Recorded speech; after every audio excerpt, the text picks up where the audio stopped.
नमस्कार मंडळी. आपलं कलियुगाचा वारा या YouTube चॅनलवर आपलं स्वागत आहे. आपल्याला आज बघायची सासरा सुनेच्या वासनेच्या खेळातली एक सत्य घटना आधारित एक कहाणी. याच्यासाठी आपल्याला जायचं उत्तर प्रदेशमधील कुशीनगर जिल्ह्यातील जड बाजार पोलीस स्टेशन हद्दीत जे गाव येतं आरवली गाव. या गावात एक यादव कुटुंब राहत असतं. यादव कुटुंब म्हणजे ते कुटुंब पहिलं समजून घ्या. या कुटुंबात फक्त 3 व्यक्ती आहे. एक नवरा, बायको आणि एक मुलगा. न बाप त्या बाप हा केशव यादव हा वंदनीय, आदरणीय असं एक व्यक्तिमत्व असं म्हणायचं नाही. कारण हे वासनेनं बरबटलेलं आहे की कारण की हा 50 वर्षाचा इसम असून हा समजून घ्या पहिला 50 वर्षाचा इसम असून पण हा रंगेल. त्याच्यानंतर श्रीलंपत प्रत्येक स्त्रीकडे खाऊ खाऊ नजरेनं पाहणारा असा वासनेनं बरबटलेला हा केशव यादव आणि त्यांची पत्नी शोभा देवी आणि त्यांचा मुलगा एकुलता एक असलेला अमर. हा केशव हा एका स्थानिक गावातील जवळच्या असलेल्या कंपनीत वॉचमॅन म्हणून काम करत होता. वॉचमॅन काम करताना तिथून यायचा आणि त्याच्या याच्यावर उदरनिर्वाहाचं त्यांचा घराचा चालायचा आणि त्यांची जी पत्नी होती शोभा देवी ही गावात जाऊन रोज मजुरीनं काम करायची. रोज मजुरी करून आलेला पैसा ही घर भरायला हातभाराला लावायची आणि त्यांचा एकुलता एक मुलगाचं शिक्षण कंप्लीट झालं. पण काय करणार आहे नोकरी नाही लागत म्हणून त्यानं पण एक वॉचमॅन की केली. आता वॉचमॅन केल्यानंतर बाप पण वॉचमॅन आणि लेक पण वॉचमॅन. पण हा बापाची ड्युटी ही रात्री होती आणि मुलाची ड्युटी ही दिवसा लागलेली होती. त्याच्यानंतर काय झालं तर त्याचं लग्नाचं स्थळ असं बघण्यासाठी पाहायचं व आता काही लग्न करायचं आपल्या मुलाचं त्यासाठी त्यांनी एक स्थळ शोधण्याचा प्रयत्न केला. तर त्यांना एक राणी नावाच्या मुलीचं स्थळ चालून आलं. ते स्थळ असं चालून आलं की हा सासरा पहिला सासरा जाऊन पाहून आला. सासरा तर असा गुदगुल्यात झाल्या त्याच्या मनाला. कारण की मुलगी तशी दिसायला छान होती. म्हणून त्यानं मुलाला दाखवलं. मुलगा अमर तिथं गेला, बघितलं. चहा पाणी झाला, बघितलं. त्याला मुलगी खूप सुरत होती. कारण लंबी, शेलाटी, नाक चाफेकळी, तरतरीत नाक, डोळे काळेछार अशी मुलगी बघितल्यानंतर कामनीय काठा, बांधा तिचा कंबर वगैरे असं बघितल्यानंतर त्याला असं तो हुरळून गेला. त्याला असं 7वं आसमान पण कमी झालं. त्याला सांगितलं करेल ते हीच मुलीशी लग्न करेल. त्यांचं लग्न वगैरे झालं.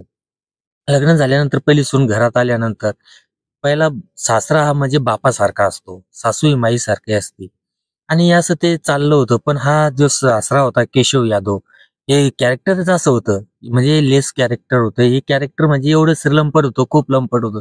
त्याला सून आणि मुलगी याच्यातला पण फरक न कळणारा माणूस. असे तुमच्या आजूबाजूला खेड्यापाड्यात तुम्हाला दिसतीलच वाडी वस्तीवर. तुमच्या शहरात असो, तुमच्या खेड्यात असो, तुमच्या गावात असो, तुमच्या मोहल्ल्यात असो, तुमच्या गल्लीत असो. प्रत्येक गावात आमच्या पंचक्रोशीतही खूप असे लोक आहेत.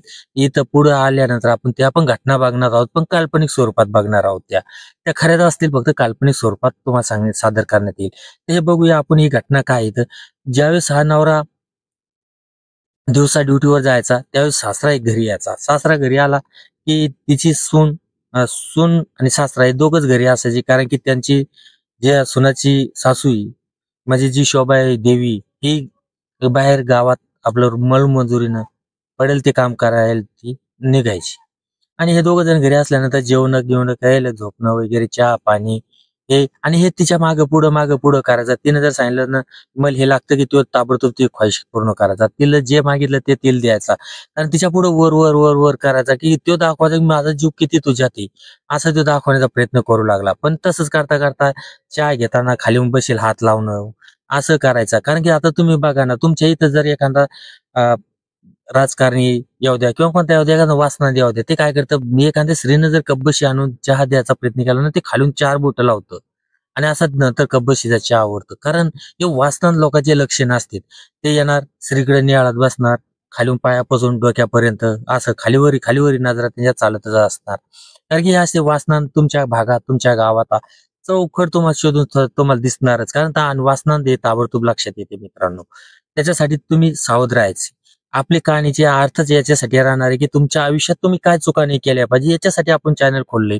कारण काय नेमकं काय चालतंय सेक्स म्हणजे काय लोक का इतक्या स्त्रिया का सेक्ससाठी आतुरत्या झाल्यात का नवऱ्याला मारायला लागल्यात नवरे का बायकाला मारायला लागलेत काय हे प्रेम प्रकरण व्हायला लागलेत काय एवढं घटस्फोटाचं प्रमाण का वाढलंय याचं खरं कारण पाहिलं ना तुम्हाला खरं सांगतो फक्त सेक्स हा सेक्स म्हणजे काय सेक्स म्हणजे नेमकं उठलं म्हणून लोटलं लोटलं म्हणून झालं याला म्हणत नाही. त्याच्यासाठी तुम्हाला काळ, वेळ आणि महत्वाचा आहे. कारण कोणताच माणूस हा 5 मिनिटं, 3 मिनिटं, 7 मिनिटं, 10 मिनिटं टिकत नाही. माणूसाचा टायमिंग हे फक्त 1.5 ते 2, 2.5, 3 मिनिटाच्या वर कोणी टिकत नाही. तुम्ही जे बीपी पिक्चर, इंग्लिश पिक्चर मध्ये पाहताय हे साफ खोटं असतं. बघूया आपण याच्यात काय होतं ते. घटना व्हिडिओ मोठा होईल आपला आणि हे सांगायची बातमी राहून जाईल. म्हणून हे आपल्याला हे मेन हे सांगतोय. नंतर जसजसे आपले सबस्क्रायबर वाढत जाईल तसतसे आपल्याला टायमिंग जास्त भेटायला लागला. युट्यूबनं आपल्या टायमिंग वाढून द्यायला टाकण्याला, व्हिडिओ टाकण्याला. आपण त्याच्यात त्या कहाण्या घेऊच. कारण कसं नेमकं फोरप्ले काय असतो, नेमकं फिंगरिंग काय असतं, किसिंग काय असतं, नेमकं काय काय बॉलिंग वगैरे सगळं सगळं सगळं तुम्हाला सविस्तर आपल्या युट्यूब चॅनलच्या माध्यमातून फ्रीमध्ये सांगण्यात येईल. आणि युट्यूब चॅनल सबस्क्राईब करण्यासाठी तुम्हाला कसलाही पैसे लागत नाही. मित्रांनो, लाईक करा व्हिडिओ आणि चॅनल आपलं सबस्क्राईब करा. बघूया हा त्याचा असा खेळ चालल्यानंतर सून त्याच्यात आकर्षित व्हायला लागली. तो कोरातून नेहमी तिला निहाळत बसायचा आणि नवरा रात्री आला. नवऱ्याचा कार्य बाहेर संपला की सासरा सकाळी यायचे. दोघ जण खुलले. असं करता करता एक दिवस त्यांच्यात जुळलं. जुळल्यानंतर काय पलंग मोड कार्यक्रम त्यांनी खेळला. कपडे अंगावर नाही, सगळी व्यस्त व्यस्त केस कटलेली. सर्व असं त्यांचं चांगलं एक दोन वर्ष त्यांचं चांगलं चाललं. पण नंतर मग नंतर तिला काही दिवस राहिले नाही. मग ते लोकांनी असं ठरवलं की ते लोक त्याला टोमणे देऊ लागले की बाबा तुझं काय चाललंय, काय नाही, कधी गोड बातमी देणार आहे, म्हणजे देईल लवकरच, असं होईल तसं होईल, म्हणून ती टाळून न्यायची. आणि नवरा तो तो म्हणायचा आपल्याला जायचंय, ते पाहायचंय. पण ह्यो रंगे सासरा याला असं वाटायचं हिला जर कधी लवकर दिवस राहायचा आपला खेळ माझा हिचकल. पण हा तिला गोळी देऊन ठेवत नसे. कारण की राहू देत नसे ना, कारण त्याला खेळ खेळायचा असतो ना. त्याला लेकराची नातवाची गरज नाही. कोणत्या आज्याला नातवा आवडतो, पण त्याला आवडत नव्हता कारण त्याला खेळ त्याचा बंद होणार होता. त्याच्यामुळे तो ते खेळ विसरण्यासाठी तो इतक्या लवकर तयार नव्हता. त्यानं काय केलं दमादमानं हे असं मग चालल्यानंतर ते एक दिवस शोभादेवी या काही गावाने कामाला चालल्या होत्या, पण काहीतरी त्यांचं विसरून राहिलं असेल, काहीतरी आला विसरला असेल. त्या पटकन दिवशी घरात वापस आल्या. तर यांचं ते नेहमीची सवय लागेल यांना. नेहमी धाराधारी पकडापकडी यांचं ते सुरूच राहायचं. कबड्डी तू खेळणं, खो खो खेळणं हे सुरूच राहायचं. कारण त्यांना माहित राहायचं की आता घरी कोण येत नाही. यांची सर्रास धिंगाणा मस्ती चालायची. तर त्याच्यानंतर तिथं त्या शोभादेवी जशा आल्या तशा त्यांनी त्या दोघांना पकडलं. त्यांनी खूप भांडण केलं. नवऱ्यासोबतही भांडण केलं, सोनासोबतही भांडण केलं. त्यांनी तरी पण ती गोष्ट अमरला सांगितली नाही. त्याच्यात 8 दिवस गेले आणि त्या कामाला जाणं बंद केलं. त्या घरात थांबल्या.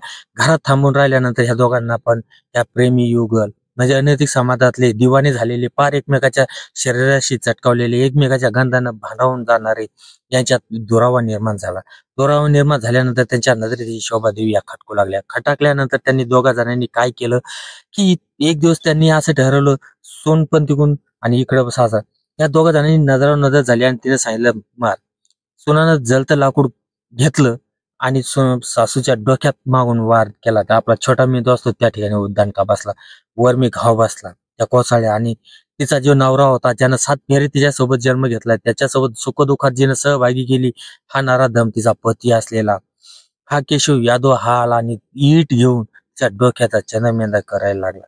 तुम्ही विचार करा, जिनं सावकार संसाराचा ज्याच्यासोबत 7 फेरे घेऊन आली तो नवरा तिच्यासाठी तिला मारतोय फक्त एका सोनासाठी. सून म्हणजे ही स्वतःची लेक असते. विचार करायला लावणारी गोष्ट आहे. पण युपी मित्रांनो, युपी मध्ये काही पण होऊ शकतं. असं पण आपल्या महाराष्ट्रात पण व्हायला लागले, आपल्या खेडोपाडीत पण व्हायला लागले. पण काही धक्क्या आवाजात गोष्टी, कारण ह्या गोष्टी सर्व बाजूला आल्या नाही. तुम्हाला अशाच गोष्टी आहेत सांगेलही. अशा आहेत 4-5 सोना सासऱ्या सोनायचे पण आपल्याकडे प्रकरण आहेत. ते पण आपण तुम्हाला आपल्या कहाणीतून पुढे सांगू. पण त्याच्यानंतर त्यांनी काय केलं, ते मूर्तीदेव घेतला त्या शोभादेवीचा आणि जवळच आपला संडास बाथरूम असते त्याचं गड्डे होतं, टाकं तयार होतं. त्या टाक्यात त्यांनी टाकून दिला आणि टाकं बंद करून दिलं. त्यावेळेस मुलगा घरी कामावरून घरी आला. त्यावेळेस त्यांनी विचारलं आई कुठे? त्यावेळेस त्याची बायको तिला म्हणती राणी देवी म्हणती. नाही, त्या कोणतरी माणूस आला, गाडीवर बसून ते निघून गेले. त्यानं रात्रभर वाट पाहिली, आली नाही. दुसऱ्या दिवशी गेला, पोलीस स्टेशनला सांगितलं. ज्यावेळेस पोलीस स्टेशनला सांगितल्यानंतर पोलीसवाल्यांनी काय केलं, त्याच्यावर नोंद करून घेतली. ही घटना आहे 4 जानेवारी 2025. ही ह्याच आपल्या जानेवारीमध्येच घडलेली आहे. आणि त्यांनी ते तपास दिल्यानंतर ते पोलीसवाले तिथे आले. चौकशी करायला गेल्यानंतर त्यांनी सोनाली विचारलं कोणत्या कलरची गाडी होती, कोण गाडीचा रंग कोणता होता, माणूस दिसायला कसा होता, कपडे कसे होते. हिच्या बोलण्यात तफावत आढळली. त्याच्यानंतर तिला लेडीजला पोलीसवाल्यांनी ती लेडीजला खुणकावलं आणि सांगितलं हिला एकदा दाखवा हिचा PCR वगैरे घ्या थोडा. 2 थापडा मारत नाही तर तिनं फटाफट बोलायला लागली आम्ही माझ्या सोनाला मारलं. त्यावेळेस त्यांनी विचारलं का मारलं. त्यावेळेस तुम्हाला सांगतो मित्रांनो, जे जड बाजार पोलीस स्टेशन आहे तिथले जे PI त्यांच्या पायाखालची अक्षरशः वाळू सरकली. कारण का? कारण की एका वासनेच्या खेळासाठी सासूचा खून आणि नवरा ज्यानं याच्यासोबत 7 जन्माचे फेरे घेतले, तो नवरा तिच्या जीवावर उठतोय सुनेसाठी. किती भयानक गोष्ट आहे. त्या वासनेच्या खेळाचा. आता तुम्ही मला सांगा, याच्यातून यानं काय कमवलं? कमवलं काय? हा 50 वर्षाचा केशव यादव हा 20 वर्षात तर सुटणार नाही. 70 वर्ष झाल्यावर याचा हत्यार काम करेल का? आणि ही जी सून आहे 20-22 वर्षाची, ही 44-43व्या वर्षी सुटेल. काय फायदा यांचा? हा एकुलता एक मुलाचा संसार सुद्धा बघू शकला नाही. असे पण नराधम बाप पण आज सासरे पण आपल्या महाराष्ट्रात पण कमी नाही. त्याच्यासाठी सावधान लक्षात ठेवा. अशा वासनागंधापासून सावध राहा. जय हिंद, जय महाराष्ट्र.